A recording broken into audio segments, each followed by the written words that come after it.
seven friends rent a large country house for the weekend.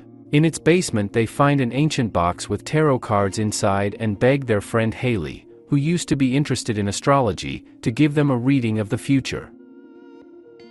Haley agrees, but when they return to town, everything she has told her friends comes true in a surprising way.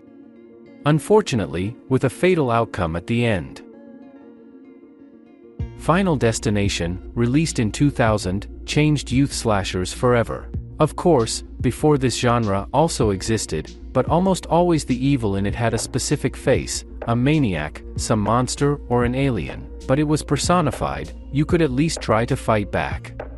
The creators of Final Destination made the doom or even death itself a main villain, which came for the heroes at the most unexpected moment, masquerading as tragic accidents. It was a brilliant decision that added a powerful element of surprise to a generally predictable genre formula and turned every murder scene into a full-fledged attraction, when you, clutching the armrests of the chair and biting your fingernails, guess from which side death would come to the unfortunate victim. Of course, a movie with such a promising engine could not remain without a sequel, and Final Destination quickly turned into a franchise, which reached its peak in the second and third films, but at some point exhausted its potential and ended at the fifth picture. Nevertheless, the attempts to find a new similar franchise with depersonalized evil did not stop. Unfriended, Truth or Dare, Final Countdown and even Escape Room, like many others, were aiming for the same place. Tarot is another novelty in this trend, not better and not much worse than its many colleagues, but certainly more relevant. The theme of astrology and fortune-telling on tarot cards is on a great rise in the last couple of years, although here it is integrated into the plot rather conventionally. The cards say that you are doomed and that's the end of their participation.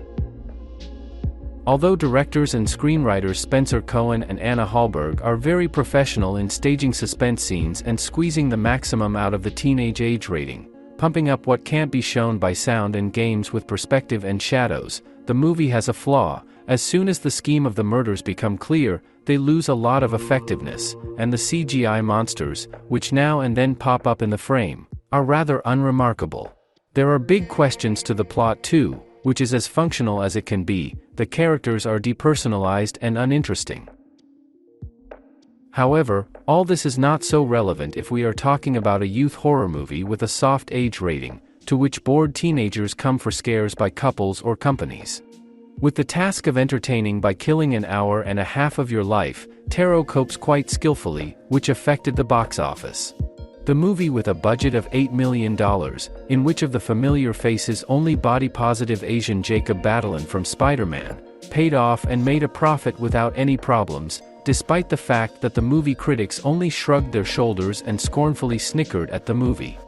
Well, it was predictable and there was no need to go to a fortune teller to guess this outcome.